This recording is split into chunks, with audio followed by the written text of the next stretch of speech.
Hello, everyone, and welcome to episode 261 of the MTG Goldfish podcast. I'm Seth, probably better known as Saffron Olive, and we have a small crew this week. Richard is away for the next couple of weeks, but we do have content creator extraordinaire Crim joining us today. Crim, you survived jury duty on your birthday yesterday, and now we get to podcast. Yes, and then I have to check back in later to see if I'm needed again. So we're sneaking in the podcast between your jury duties, which happen to fall on your birthday. Yep. Which that's got to be like the worst day to randomly have jury duty. Yeah, and because I have a trip later, I can't go and reschedule it because what if they put it on the trip?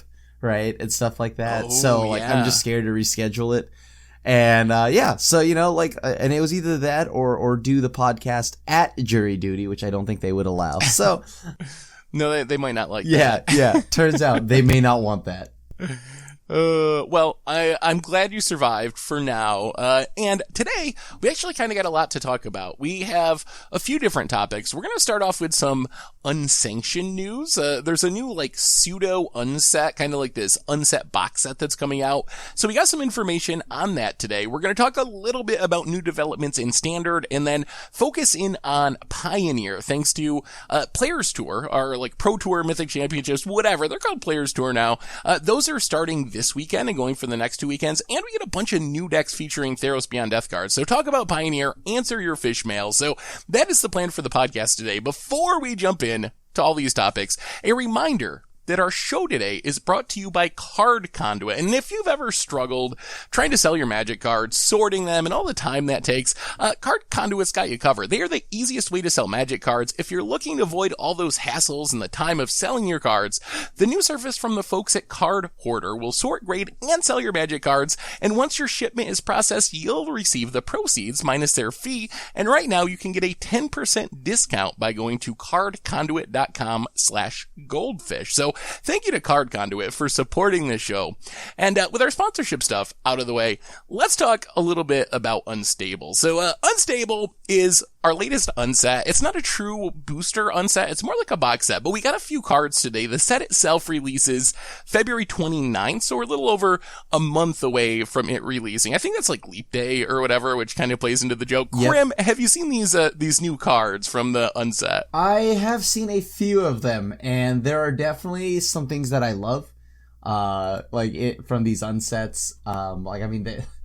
There's Alexander Clamilton, and I mean, for those that once again do not know, that these cards are not legal in Standard or whatever. It's not like how easy is it again? What's the easiest way to describe what sets these or what formats these are legal in? They're none, right? Okay, cool, perfect. Yeah. People have been asking, they are not even legal in Commander, at this point. So, that's always the weird thing with unsets. I think they're fun and they're cool and I like them, but it's a little awkward normally when we get spoilers, we we have a new card and we're going to break down, where it sees play, or maybe it'll see play in Commander or whatever.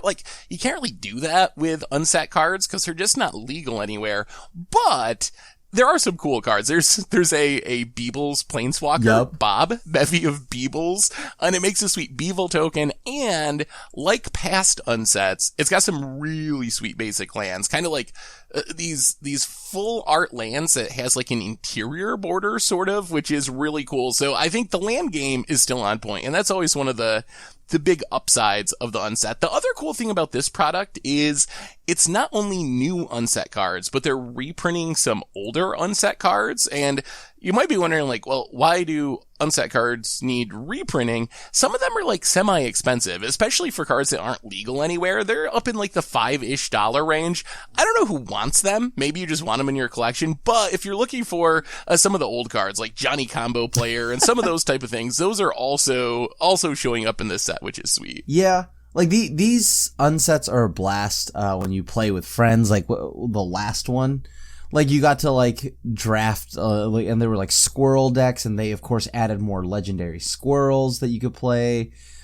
Some of these I actually do wish they did make for competitive play. If there were a squirrel tribal, that would be sweet. But it's just so much fun. Like as you'd mentioned, also the artwork is sweet on the lands. But yeah, the artwork's sweet on the lands. They're definitely fun cards, and if you're interested, like check them out. See the spoilers. You'll probably at least get a laugh out of them. Yeah. Like I think that's the main goal of the unsets. They have some good like punny names and funny abilities. There seems like there's kind of a die rolling theme through the set again. Which what would you think about that coming to actual like competitive Magic, Crim? Like we have coin flipping as a supported mechanic.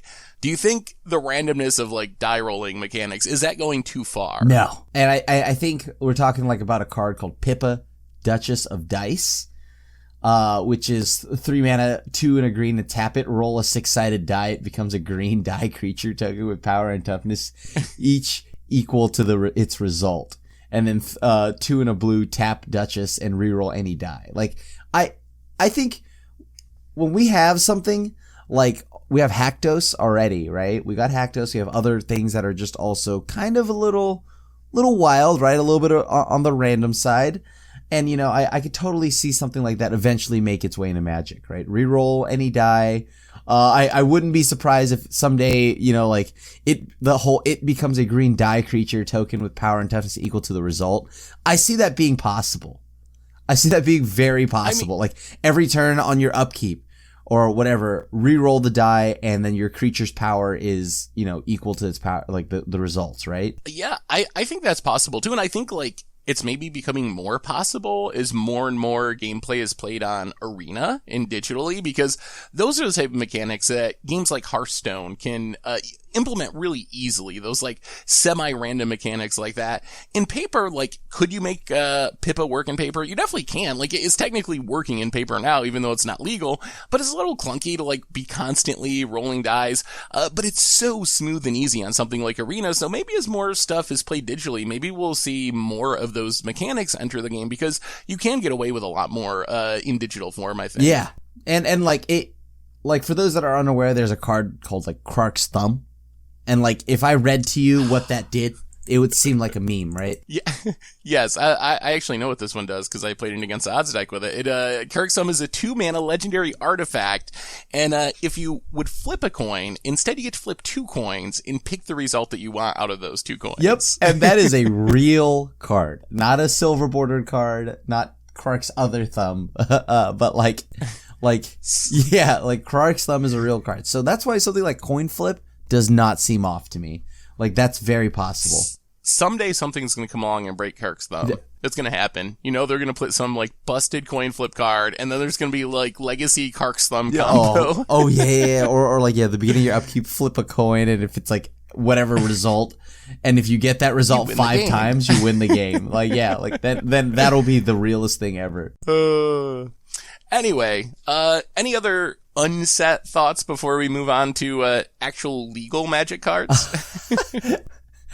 I think that, like, I mean, just try it out. It's a great thing to play with friends, especially maybe with some friends that are newer to Magic, to see the lighter side of Magic. This way, there's, I don't know, it's not like EDH and someone brings the most ridiculous deck and farms everybody that just started playing, right? Like, it's just like, it's a fun thing to play with friends. So definitely check it out. And that is, one of the kind of cool things about Unsanctioned is rather than being a booster product, you're actually getting 5 30-card decks. And the idea is that you shuffle 2 of those together, and then you have a 60-card deck, and then you can play against someone else who shuffled together 2 of the other decks. So it is kind of designed that you can play this right out of the box. It's not like you're getting a bunch of booster packs and trying to open stuff. You get these cards, you shuffle them together, you can play with them. So it has a little bit of like odd like game nights feel or something. One of those products where if you buy this, you can just like play a game of Magic with what you get in the box and nothing else required. So that's kind of a neat idea too. Something to like, I don't know, leave sit on your shelf for when you have a board game night or something like that and play once in a while. Correct. Anyway, let's move on from the world of silver border to the world of black border. And we're going to talk about Pioneer in a minute, but first, we still have a new standard format. It's easy to forget. Technically, Theros Beyond Death released a couple of days ago on Friday. It feels like it's been out for like a month already because It's been out on Arena and Magic Online, but it's technically a brand new set. So, Crim, what's been going on in Standard in your experience with our new Theros Beyond Death cards? There are a lot of new Theros cards already hitting the decks and stuff like that. And one of them, as we've seen, is Dream Trawler, kind of just running all over the place. Thassa's Intervention, Omen of the Sea, a ton of the uncommon sagas, like, The Birth of Miletus, but I keep calling it Miletus, because it's just easier to call it that, even though it's not easier.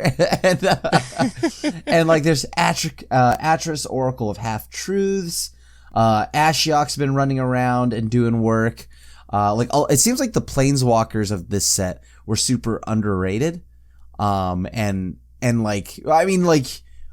especially for the mythic power that they are at, right? Treacherous Blessing, Temerit Calls the Dead, Sentinel's Eyes. There's just so many cards running around right now. And even naturally, Simic would pick up something like Uro and whatnot. But there's just so many cards from Theros hitting Standard, which is great, because when you think about the power level we've had at Standard, the biggest concern I had with Theros going into this was how much of it actually sees play. Is this just going to be one of those things where you have to wait pretty much until the end of Standard's lifetime or its life in Standard, and then maybe one card gets picked out? Because the last power level, the power level of the last couple of sets, we have War of the Spark, we have Eldraine, things like that. It's just been really, really high, right? So it's a concern. And I mean, I like the higher power level personally, but it was a concern for if they decided to ever dial it back. Imagine if Oko were in the set and you could just turn a god or something into an elk. You know what I mean? Remember, can you imagine? It's so good that if Oko was still around, it definitely would have really put a damper on Theros Beyond Death. Having all these big, flashy, indestructible gods that just my 3-mana Planeswalker deals with them forever, again and again and again. I'm so glad that they banned that card. But, exactly. And imagine having to just discard to Dream Trawler every to activation, and then they just also in response, I'll do something right now. So it's there's just so much going on in the format, but that's why I'm so happy about Theros and where it's at. Yeah, I think if you look at kind of what's going on in Standard, I haven't seen a whole lot of shake up in the tip-top tier decks, I guess. Blue-White Control, I guess, has really had a resurgence, but that's always floating around. But I think Jeskai Fires, Nissa, Sultai, Simic, whatever, Green-Blue X ramp decks, Rakdos Aristocrats, those are still probably the top decks in the format. But as you mentioned, we have seen some very Theros-y decks really make their mark already.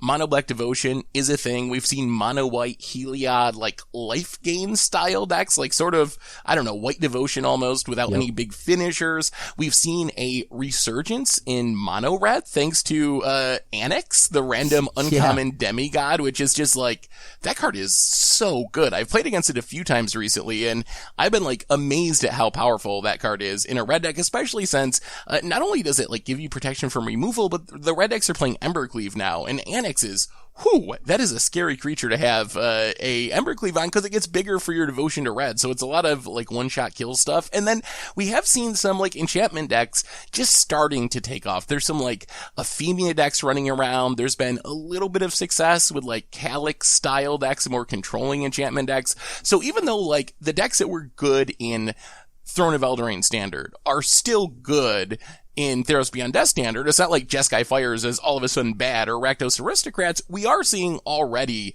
Theros Beyond Death cards in decks making their mark in the format, I think. Yeah. I think one of the cooler ones is much like you had mentioned, there's Calyx, right? I've really had a good time and a good to good results with it too. Abzan enchantments, Abzan Foretold with Calyx and all this other stuff.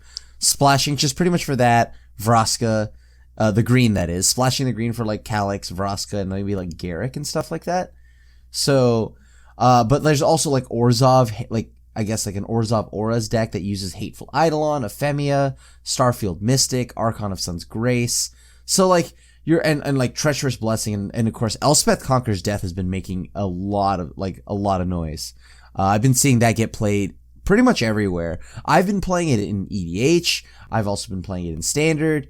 And we've seen that card also do things in Pioneer. So I'm a fan of Theros. So yeah, I think that Theros has definitely been a success so far. Is there anything that is on kind of your watch list. Now that we're, I guess, like 2+ weeks into the format since it released on Arena, is there anything on your watch list as potentially being too good in this format, or are we kind of in a place where we're not really worried about that as far as Standard is concerned? So the cards that I think are too good are Oko and Veil of Summer. Veil of Summer. Once Upon a Time. Once Upon a Time. So please, Etherworks Marvel. Please don't. Carnage Tyrant, and please never take those off the ban list. But like right now, in all seriousness, I do think that a card that is legal is Nissa. I think Nissa's still very good. Nissa does things that are just like absolutely disgusting, downright disgusting. Can't let them untap. Cause I mean, if I don't kill it, then all my stuff's getting stolen, right? Like that's how it's been playing out. Like I'm glad that you have all those, like you have a few like win conditions on board. It would be a shame if like I stole it all, right? Like that's just kind of how it's been, or like a gigantic crisis. So, like gigantic crisis, yes, that then means that I have to start playing whatever that whirlwind denial card. Yeah, I know. I heard, but that card is not the greatest. But yeah, all right. So like, I think right now Nissa just is the best card in Standard, in my opinion. Right now, it is the best card in Standard. I actually agree with you. If I was going to pick the best card in Standard, I would say Nissa too. I think this came up a little bit. I was talking about it on Twitter, how, and this goes back and forth, and the meta is still shifting, but sometimes it feels like a lot of Standard decks are like, oh, you play Nissa, you play the ramp spells, you play Crosses, and then you get to choose like your splash color and your flex cards that go around that. And you can like be Bant and play Teferi, or you can be Teamer and play whatever Teamer decks are playing, like the Elemental package or whatever. Like you get to choose your splash color, but the core is the same. However, some people interpret that as me being like, oh, Nissa needs to be banned. I'm definitely not saying Nissa needs to be banned. I do think Nissa is the best card in Standard right now, and I think it's possible in the future we have that conversation, but I think at this point, I think it's premature to say that anything in Standard needs to be banned, because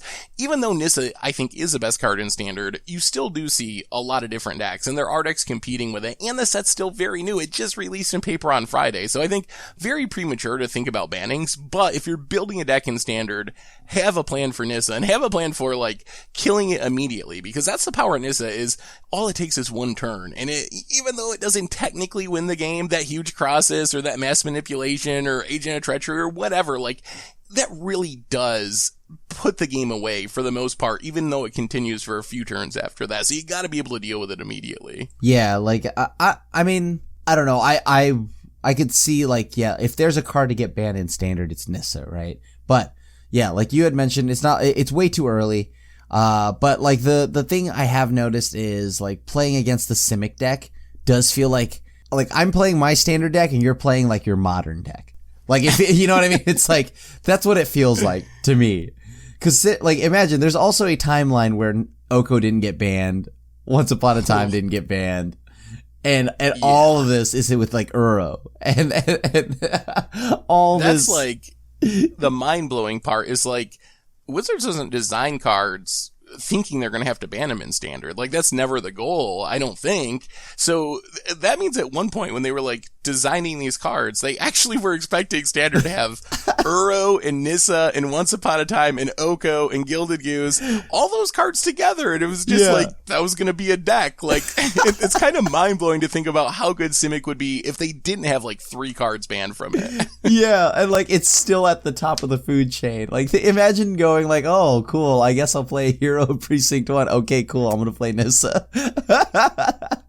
Yeah. Like, or something, just like some embarrassing like line of play, like, cool, I play a land, pass, all right, cool, I play Nissa, and because by now I've already got like 17,000 mana, right? Like, or playing Atris, and then they just laugh at you hysterically as they go like gigantic Krasis. Like, dude, I'll give you I'll give you a 3-card pile, I don't care, here you go, Krasis for 100.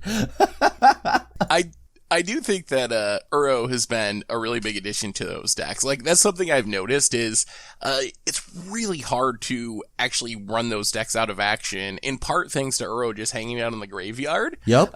So even if you can, like, wrath their board, even if you can, like, planner cleansing their board and get rid of, like, literally everything, there's always this 6/6 that's going to start drawing more cards, ready to come back from the graveyard. So it puts you in this really, it's so awkward. Like, Cavalier of Thorns does that too. Your opponent, like, plays Cavalier of Thorns, and you're like, oh man, I gotta kill this if I have any chance of winning the game. But if I kill that, then they, like, put their crosses back on top of their deck and draw 20 cards. Like, what do I possibly do? Or they get back their mass manipulation and steal my board. Like, so yeah, the Simic deck is definitely very, very strong. That is for sure. But I'm hopeful maybe we'll figure out a way to compete with it. I've been personally working on, like, discard heavy decks and having some success. Like, I think Agonizing Remorse is really good. Oh yeah. Also, Thought Erasure is really good. If you play, like, 6 to 8 main deck, like, unconditional discard spells and back that up with, like, whatever card draw and, you know, good kind of like Dimir Esper control stuff, I think that's a pretty effective strategy, especially with Agonizing Remorse being able to snag Uros and so forth out of the graveyard too, or like a Crossist or a Cavalier target out of the graveyard. Yep. I've been a huge fan of playing Kaya, her, like the Orzhov Usurper. She's got a lot of play in this format because of all the escape cards. She's very good against the cat combo deck, being able to exile the oven.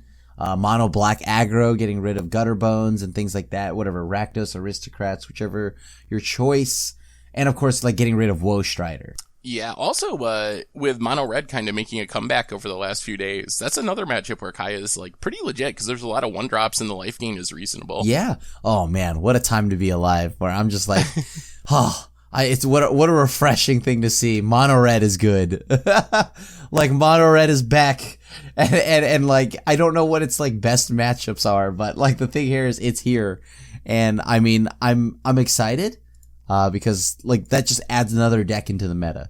So Standard, like, is actually quite diverse. It's just, you know, unfortunate that one of the decks is just, like, a modern deck.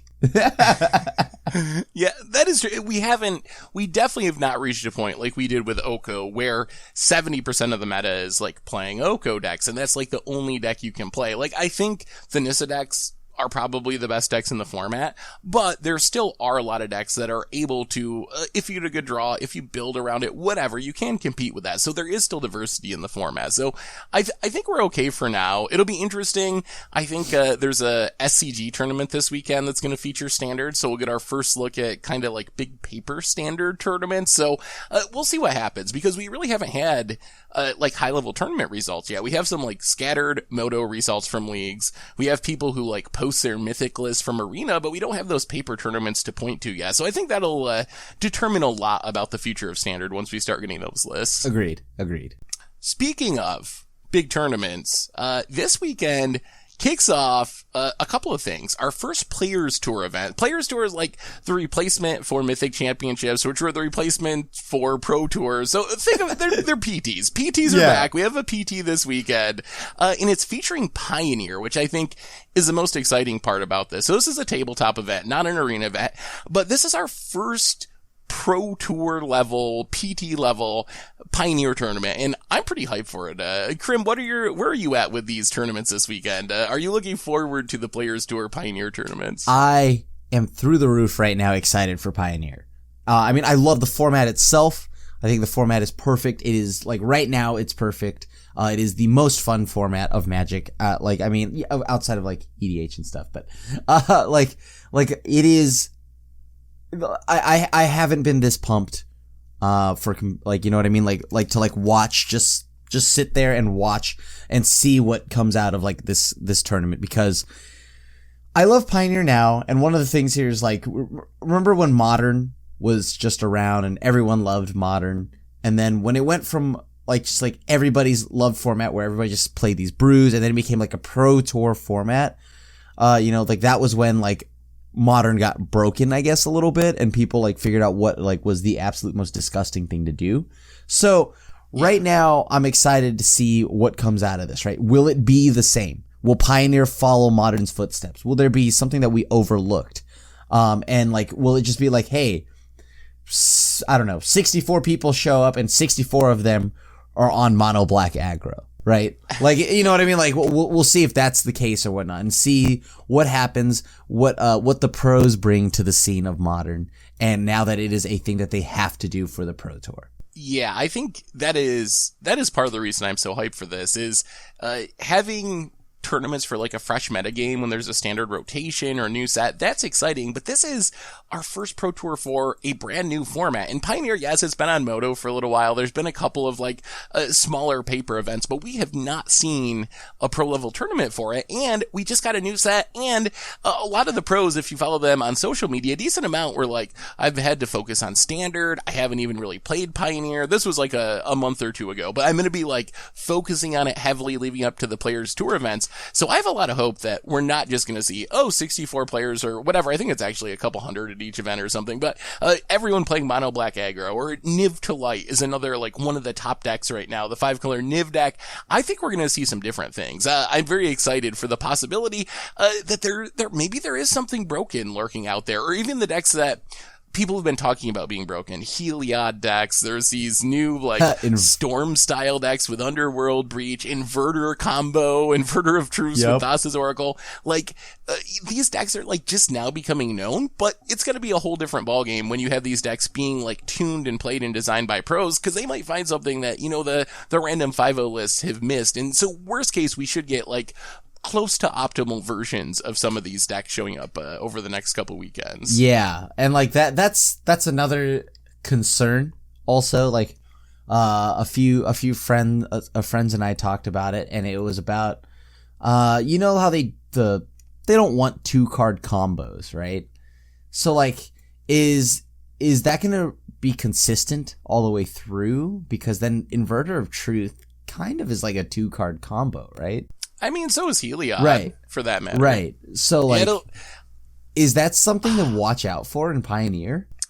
I think so. I fully, like, so we've moved away from the weekly BNR for Pioneer, but I fully expect, based on the results of the Players Tour events over the next 2 weekends, I fully expect that there could definitely be more bannings as a result. I don't think we're out of the woods for bannings. If you go back to Modern started with a pretty big ban list before there were even tournaments.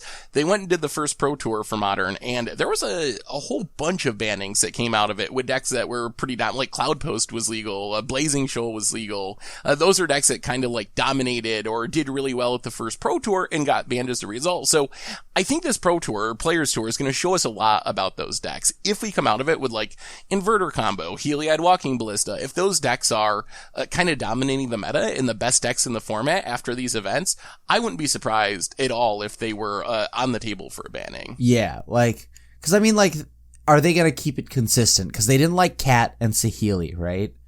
Felidar Guardian and Saheeli, that's a 2-card combo. So, I mean, I will say, I played Inverter last night for the stream. It's not really Cat Saheeli. It's like Cat Saheeli, but Cat Saheeli where you give yourself a heart attack every time you cast Inverter, because if something goes wrong, you just kill yourself. So it is there is a little bit more risk involved when you're just like, YOLO, I'm going to exile my deck. Please don't Thoughtseize this Thassa's Oracle. Yeah, like that's, of course, the biggest concern with the Inverter of Truth combo, right? But it is a thing, right? Like, will that be on there? Will eventually the Ballista get the axe is the thing I'm wondering. And is this, if these cards are going to get it, it's going to be probably something because of something coming out of like this tournament or these Players Tours. If everyone is just on Inverter of Truth combo or something like that. Yeah, I think that's definitely possible that some of those combos, if they dominate the metagame, could be getting banned in the pretty near future. So, and that's the other thing I'm really excited about is I think we are going to see new things. Yeah. Like, sure, we're going to see mono black aggro. Sure, we're going to see Niv and like blue-white control, chunky red or whatever. Like those decks, some players will play those decks and they'll be good. Those are kind of like the top of the metagame right now. But I have full confidence that we're going to see some pretty crazy stuff going on over the next 2 weekends with some wild brews featuring new Theros Beyond Death cards and just maybe some stuff that was lurking beneath the surface. Like, I always go back to like Amulet Titan in Modern and how like literally that entire combo was in the format for like 5 years and no one figured it out. It took, the card pool was just so big. No one like put the pieces together, and then all of a sudden someone was like, oh wow. And then you have the best deck in Modern, and all the pieces were there for anyone to find. So I think that with Pioneer being so new, I think that same thing could happen at this tournament or one of the Players Tour tournaments where people just find the pieces and put them together that everyone had been missing so far. Yeah, definitely. I could totally see something just coming out of this that it, like, you know, we all overlooked real easily. And that's why I'm excited for this Players Tour, because now we find out how far we can push the limits of this format. What is broken, like truly broken. Yeah. And I know I've heard some pros, I think Siggy was talking about it in specific, saying that like, the goal for the tournament for him, and it should be the goal for other pros, is to get something banned. Like that's what you want to do with this tournament, is to make a deck that's so good that they have to ban something out of it. So I'm super excited for it. We've had so many recent Mythic Championships where it's like, it's standard 6 or 8 weeks after a set release, and we know the meta, and you get to see high level Magic, and they're fine.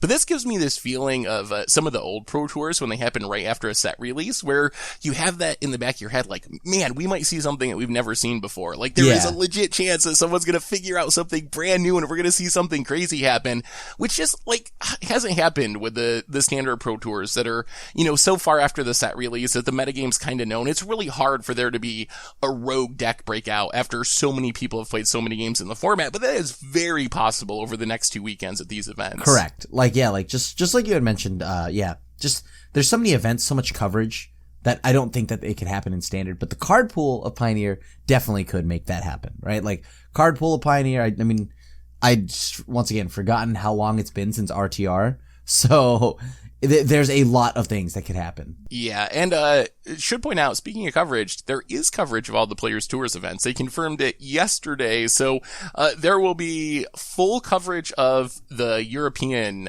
Players Tour event this weekend, with delayed coverage happening afterwards of the Japanese Players Tour event, and then next weekend is the North American Pro Tour event. That's going to have full coverage. So Friday through Sunday, the next 2 weekends, twitch.tv/Magic, Pioneer on the big stage for the first time. So I got my weekend pretty much planned, I think. Going to be watching lots of Pioneer. Same. So, before we move on and answer fish mail, I wanted to ask you, Crim, about just a handful of new Pioneer decks. We've mentioned some of them, like, kind of in passing, as we've been talking about the format, but there's a few decks in specific which have kind of become things based on Theros Beyond Death. So, and I want your opinion on how legitimate these decks are. Are these decks that we should expect to develop into top tier decks, even bannable decks in some cases? Or is this a case of people trying new things? You get good matchups, you 5-0 league, your list is out there, everyone's hyped about it, but then they kind of fade away as people learn how to play against them. So list number 1, Heliod combo. Heliod Walking Ballista. So far, I've seen like 5 different versions of this deck. There's like Collected Company versions, there's 3-color versions, there's mono white life gain style Soul Sister versions. What has your experience been with this combo in Pioneer, Crim? So in Pioneer, playing against this, it just feels like, okay, like they just sit there. They can still go wide, right? They go wide. If you're playing a slow, dirtily deck, like something like I would play, right? Like something that just tries to 1-for-1 for days. They sit there, they just wait till you tap out, and they just, like, you know, like, or like to clear or deal with the board, and then they just go off with Ballista, and then they just win that way. Cause the thing is, it plays just like a mid-range deck, a Celestia, like, kind of like mid-range deck that could also go wide with a bunch of little 2-drops, and then it waits, its late game plan is just to win off Walking Ballista. So it can definitely grind. It is one of the more concerning things that we talked about already. You know, like, cause you and I already felt like something's gonna happen with Heliod, and we were talking about it, and I guess if everything continues the way it does, then I think Ballista's gonna have to get put on the chopping block. I'm not gonna lie to you. Cause I don't think Heliod's gonna get it. No, I would be surprised if Heliod was in the conversation if it did come down to that. I think Ballista is definitely in this combo is very near the top of my watch list for this weekend. Is this something that actually puts a bunch of players in the top 8 of these tournaments? What percentage of the metagame is? Because it is definitely a scary combo. And if you look at the list people are using, they are reasonable deck lists. It's not like some horrible combo deck where if you don't draw your Walking Ballista or your Heliod, your deck does nothing. They got lots of ways to like find their pieces, militia buglers and such. They have like ways to get a counter on Ballista, so you can just kind of luck into a turn 4 kill or whatever if you have the nut draw and your opponent taps out. So I think these decks look pretty legitimate, and I would not be surprised if this combo was kind of one of the staples of these Players Tour tournaments. Yeah. And like these decks are packing cards like All Side of Life's Bounty to give it like the Ballista protection from a color, or Selfless Spirit to keep it indestructible. So it's not as simple as just, oh, I'll kill it. Deck number 2, Crim. Speaking of combos that not necessarily as easy as, oh, I'll kill it. Inverter of Truth combo. So Inverter of Truth combo, if you're not familiar with this one, basically the most common versions I've seen so far are essentially blue-black control decks. And all you're trying to do, dig through your deck, you find Inverter of Truth. Inverter of Truth, when it comes into play, you basically swap your library with your graveyard, and your library goes into exile. So if you have no cards in your graveyard, you just exile your entire deck. Then you play Thassa's Oracle, you win the game. If you got cards in your graveyard, you got delve cards like Dig Through Time, Murderous Cut to keep your graveyard empty and set up the combo. So in theory, this can win really quickly. On the other hand, I played this deck a little bit, and things can definitely go wrong. If you exile your entire deck and your opponent has interaction, you have to play very carefully to set up the combo. What have you seen with this one, Crim? Okay, so I myself have not run into this deck, right? Like, I haven't played against it, but I have, like, just, like, kind of, like, messed around with it, through, like, just, like, some casual play over the tabletop stuff, right? And the deck, yeah, like, it is a control deck. It just sits there, it controls the game long enough, and then it just tries to win, like you had mentioned. And I think it's a little, like, we did talk about it earlier in the episode, and it is kind of like a 2-card combo, but at the same time, it, like you had mentioned, I do feel like it is a little bit scarier to play, right? Like, it's like, all right, cool. All the answers that I need are in my hand, or I hope they are. And if they aren't, and they interact in some way, shape, or form, I'm super duper dead. So, like, yes, like it is a thrill. It is a thrill. But I can also imagine a world where this is just, it's a very easy thing to assemble, right? Like, it's a very easy thing to assemble. And it's very easy to just sit there and be like, okay, cool. I'm going to Thoughtseize whatever answer you have. And then now I'm going to play Jace and then I'm going to just mill myself again and then play Thassa's Oracle after. Like, yeah, and you are built to protect your combo with Thought Seizes and Thought Erasures and some counter spells and a bunch of like cantrips to dig through your deck and find your pieces. So it's not like you're just like running it out there in the blind and being like, oh, I hope nothing goes wrong. Yeah. But you are like built around protecting it. What do you think about this one from a competitive perspective? I think we both were in agreement that we're probably going to be seeing Heliod Walking Ballista at the Players Tour events. Do you think this is going to be something that players bring to these tournaments the next couple of weekends? I think there is a very real chance that you'll see this the first weekend. And depending on how it does the first weekend will determine if it comes back. Because it is gimmicky, right? Like, it is a gimmick. Like, it's got something like that like, once you know, like, what if I just play, I don't know, I know this sounds ridiculous, but like Unmoored Ego or Lost Legacy, and I just now know that I could just name Thassa's Oracle and you can't win. Yeah. Yeah, that is also something that could happen. So it does seem hateable, I would say, but I do think we probably will see some people play it. I know like Canister's been playing it on his stream a lot, so I wouldn't be surprised if some people show up with it at the event. I wouldn't even be surprised if it did pretty well in the hands of certain people at the Players Tour Canister. events. But it does feel like yeah, probably Canister. But it also does feel like a deck that if this did become like tier 1 in the meta, I think you can hate this deck out more easily than like the Heliod combo decks, because unlike the Heliod decks, which we were talking about, which have like a legit go wide fair game plan, this doesn't really have a backup plan for the most part. Like, not a very legitimate backup plan other than winning with the combo. Yep. And like part of me is just like, hey, I'd let the Inverter of Truth resolve. Just so I can and then just try to make sure I don't let the Thassa's Oracle resolve. And this way I get easy wins, right? Like, all right. Deck number 3 I wanted to mention. This is another Thassa's Oracle deck. Thassa's Oracle really shaking things up across formats. This is the Underworld Breach combo deck. Basically, if you remember the Lotus Field combo decks in Pioneer, this is kind of a similar shell, except the idea is you stick a Chronic Flooding on your Lotus Field, which is this weird enchantment that when you tap your land, you mill for 3, and that allows you with Underworld Breach to essentially go infinite with the help of Hidden Stirrings, which you cast for 2 mana to untap 2 things, which are going to be your lands in this case. So basically, you mill your entire deck, you make a bunch of mana, you keep escaping the Hidden Strings from the graveyard, then you Thassa's Oracle to win the game. What do you think about this one, Crim? We've talked about 2 other, like, kind of degenerate combo decks. Where does this one fall on that scale? Is this something to be concerned about? Is it just like a janky, weird deck? What do you think about it? This is most certainly a deck that I would say, this feels more real than the blue-black Inverter deck, in my opinion. I mean, we've already seen, like, the Lotus Field decks do well, except now it doesn't need to play, like, I don't know, Forfeit of Wishes or something like that, right? It just has it just has Thassa's Oracle or Jace, and will win the game that way. Because, like, I think Underworld Breach really just, like, sends this deck over the top and allows you to, like, get the consistency you're looking for, like you had mentioned, through casting Hidden Strings 100 times. And then Chronic Flooding easily just loads up your yard, so you easily mill your deck and spin through your deck while refilling and getting your escape, like casting these cards again for your escape cost is amazing. So I think this deck is very real. I think this deck is like hilarious. I mean, maybe it's hilarious now until I lose to it enough times. But yeah, like it's a deck like this that has made me thoroughly enjoy we had talked about earlier, the Farika spell that makes people sacrifice enchantments or a creature. Yeah, Farika's Libation, yeah, I think. So like Farika's whatever. So because like, believe it or not, their Chronic Flooding getting sacked is pretty huge. And of course, you also know that Hidden Strings is sorcery.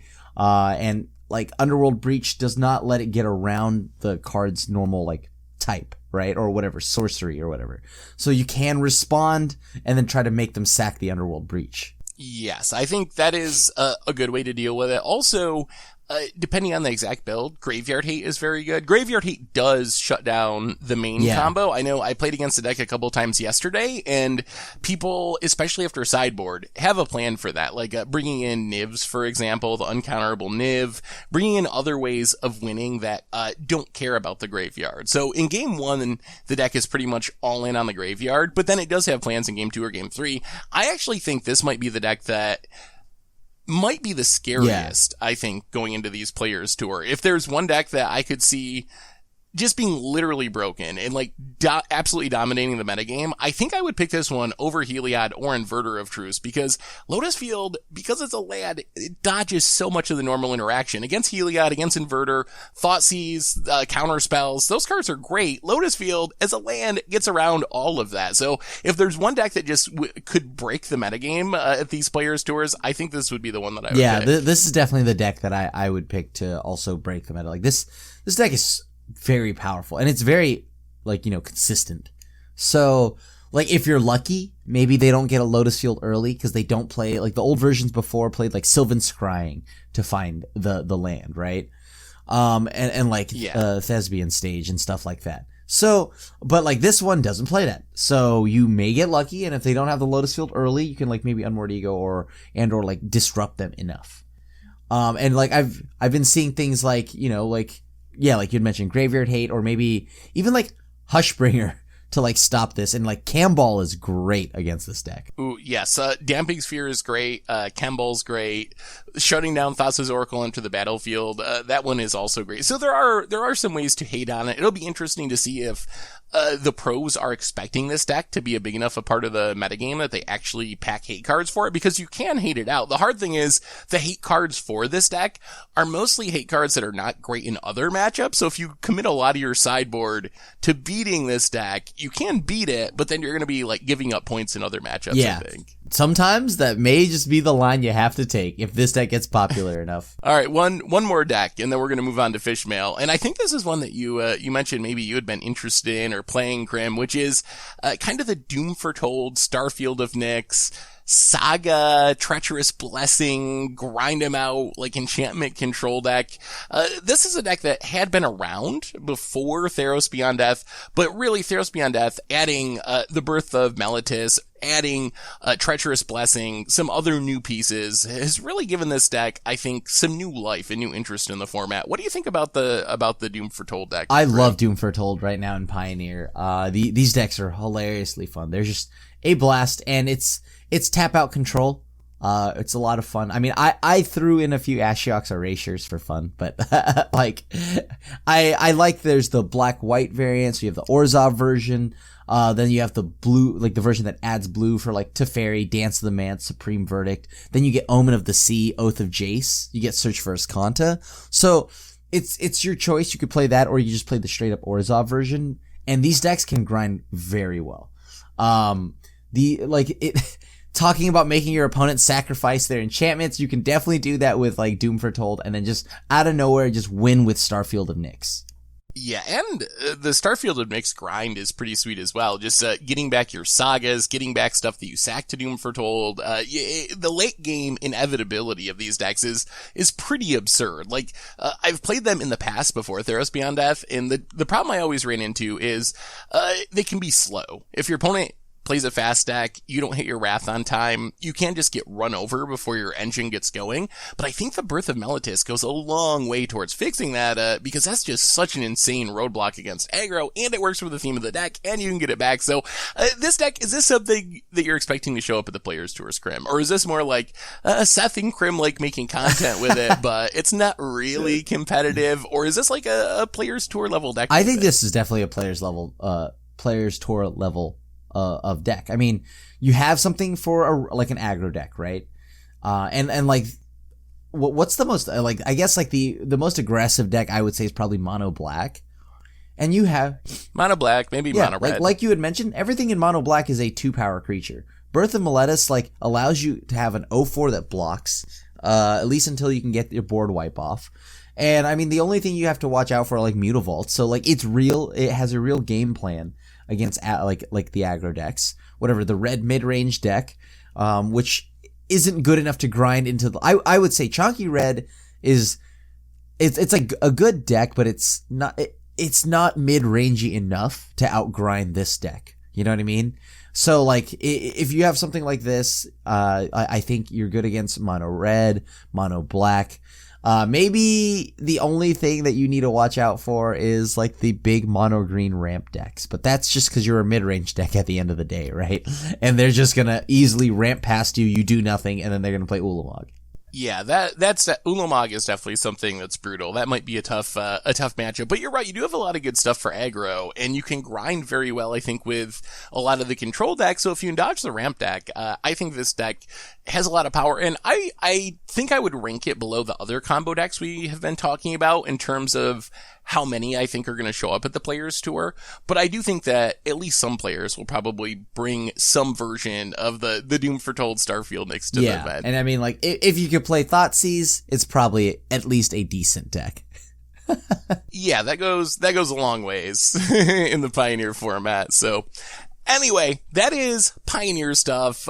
Players Tour events starting this Friday, next 2 weekends, twitch.tv/magic. So definitely check those out. And I think that means it is time to answer some fish mail. So no Richard, so I got to do my Richard impression and get through some of these fish mail. A reminder, if you'd like your fish mail question answered on a future podcast, send them to @MTDGoldfish on Twitter.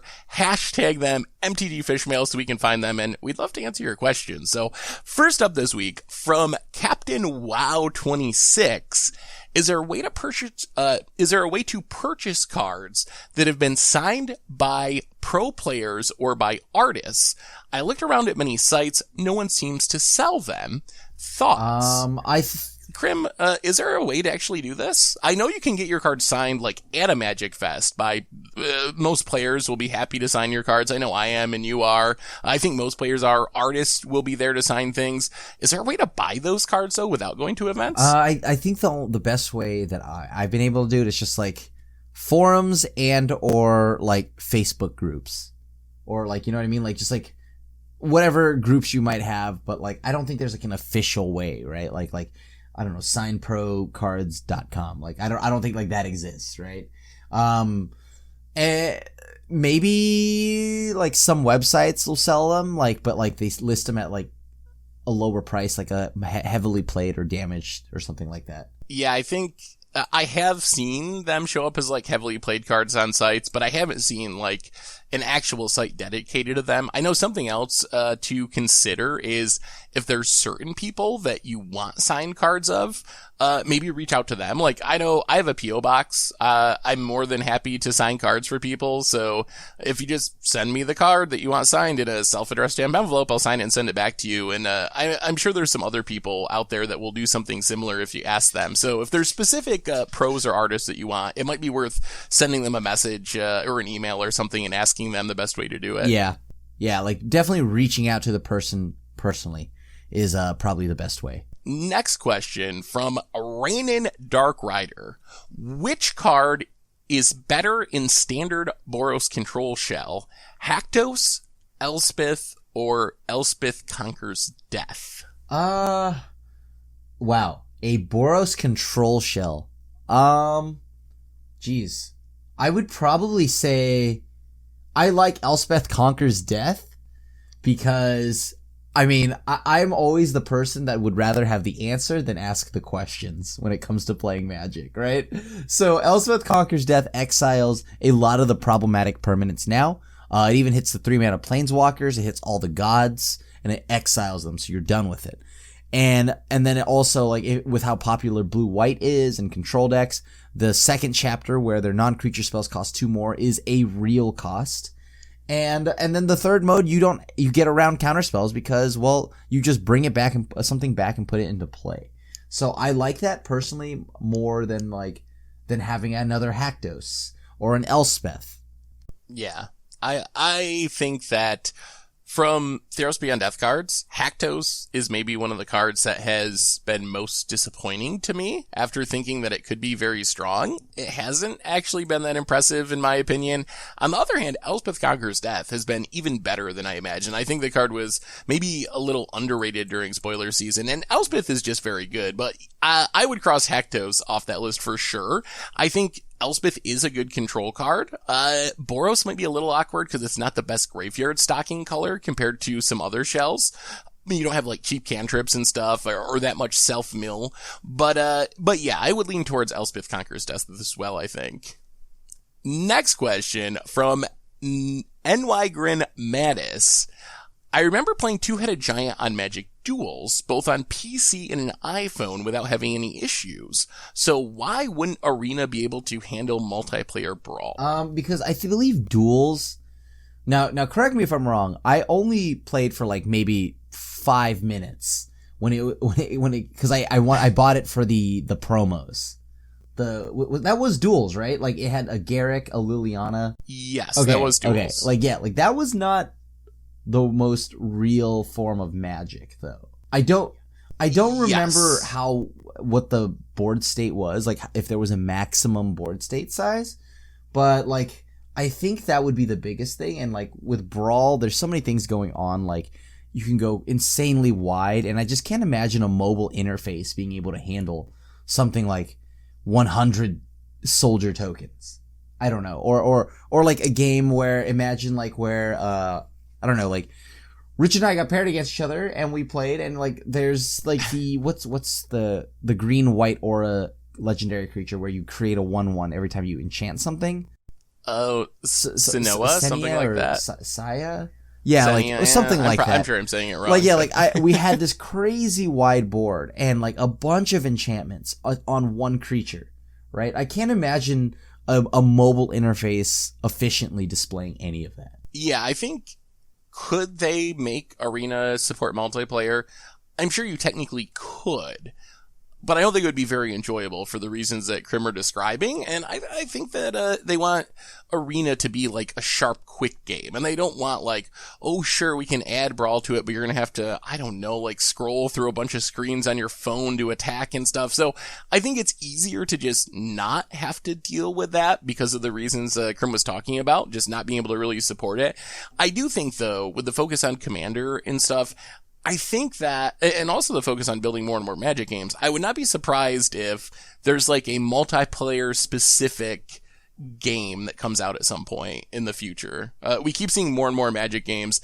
I wouldn't be surprised to see like some sort of Commander game that is designed specifically to do that. And like now, so like that is if we were to try to answer the mobile portion of it, if I'm reading the question right, though, I think that maybe I think the second half of the question is, why wouldn't Arena be able to handle multiplayer on Brawl? Like, just in general, like, why can't the Arena client handle a multiplayer? So, I think that the reasoning behind why Arena hasn't been able to handle multiplayer yet is because, first off, I think it still has to handle one-on-one, like 1v1. There's a lot of... Like there's still a lot of interface things I assume that are going to get weird there too. Just like how the interface of the mobile, like if like the mobile portion of it, right? Like the interface of a mobile game for Magic would be difficult. I think they're trying to figure out how to make it so you have all these animations, you have all these things going on in Arena, all these things popping up, but now you got to do it with 4 people total, right? Like I'm imagining a world like the best way I could see it happening is like I know this is like it's an ancient game. Many have forgotten about it. It's called Artifact. Where it's like that. You'd have, instead of like multiple lanes, you could actually look over you could have like multiple, like you could have I guess it's a scroll bar or an arrow on the top side of the screen that helps you look at all the boards. And then you could have like a button that lets you zoom out and look at all 4 of the boards, but they'd be all in like miniature form. That would be the best way to look at the 4 boards, or the way it would look. But I think it'd be hard to make all of that work, keeping track of, you know what I mean? Like of everything going on in 4 board states. But I'm not the person designing that. And maybe it is possible, but it just might be kind of like a little lower on the priority list. Who knows? Because maybe they are just trying to make sure they get the 1v1 portion right first. Next question from E. Salvero. Hey guys, do you think that Recurring Nightmare or something similar would be busted for Modern? Yes. I was going to say no. I mean, it's 3 mana, and it's 3 mana to cast the next time. I think it would be busted in Pioneer, but I almost feel like Modern is just too fast for Recurring Nightmare to really be relevant. I guess you're right. I'm more so thinking of it because I think that Recurring Nightmare is busted, but I realized everything in Modern is busted. So, Recurring Nightmare I think is very busted. It's I love that card. It's one of my favorite Cube cards, and I play it in like Vintage Cube, but Modern is just so busted and so fast. I wonder if it would be fast enough to keep up with all the other busted stuff. And that is the one thing that I totally didn't calculate. I, for some odd reason, did not calculate. I forgot everything in Modern is busted. So for context, I guess, no, it is not too busted for Modern. All right, this one's for you, Crim. From 72J Fisher. Hey, Crim, how many lands did you run in your Game Nights deck? I bet it was 30, just like on Commander. I ran 35. I had a relatively low curve, because I was playing Wizards. So, like, okay. And that's respectable. I think that, like, I was talking to Josh and whatnot when it came to deck building and whatnot, and like, yeah, it was okay, right? Like, I mean, you don't want to ever go under 35 unless you've got, like, the decks that I know that I've had, like, 30 lands were like CDH mana bases where I had like 132 mana rocks and like whatnot. Yeah. Those are the times where, like, I would say it's ever acceptable to go under 35. But other than that, I always stick to at least 35. Last question for this week from Dio Gavic. I remember Seth saying that Abriel Grazer was bad. Now that Land of Werewolves is no longer in the standard format, did he change his mind? It ramps on turn 1. It's a ramp that doesn't net as sweepers. Sure, it's bad late game, but most cheap ramp spells are bad in the late game. So, have I changed my mind on Abriel Grazer? Sort of. I think that Abriel Grazer, I still don't think it's a very good card, but I think it is a card that has greatly benefited from the mulligan rule change. Because if you look at the problem with Arboreal Grazer is good when it is in your opening hand and you have at least 3 lands in your opening hand. Like 3 to 4 lands in your opening hand. Those are the hands where Arboreal Grazer is good because you play it on turn 1, you get an extra land drop, you accelerate, all that kind of stuff. The problem is, Arboreal Grazer is really bad when you have it in your opening hand with just like 2 lands, let's say. And you're most often going to get those hands when you're mulliganing, because you just have less cards in absolute sense. The London Mulligan rule allows you to free roll Grazer when it's insane. When you have your awesome 7, you have Grazer, 3 lands, a Nissa, another ramp spell, then that's great. And then when it's bad, when you mulligan and only have a couple lands, then you put it on the bottom of your deck and hopefully never draw it because it's on the bottom of your deck. So I still think it's a second tier ramp spell compared to like Llanowar Elves, Birds of Paradise, that kind of stuff. But I do think it has gotten better thanks to the London Mulligan rule and how it interacts. It blocks Thief of Sanity. That card is ridiculous. Thief of Sanity actually is really good right now, I think, because the Simic decks don't really play much interaction. So if you can get past like the Cavalier and Arboreal Grazer, you can get a lot of value off of it. Just remember, Seth, before you say anything, Arboreal Grazer has reach, whereas God Ketra does not. And God Eternal Ketra does not. Arboreal Grazer does. Yeah. Think Anyway, about that. That's Everybody sleep on that one for a minute. On that note, that brings us to the end of our fish mail for this week. So get in your questions for next week. Send them to MTG Goldfish or at MTG Goldfish on Twitter. Hashtag them MTG Fishmail. And I think that also brings us to the end of episode 261 of the MTG Goldfish podcast. So, Crim, thanks for hanging out. Thanks to everyone for listening. Thanks to Card Conduit for supporting the show today.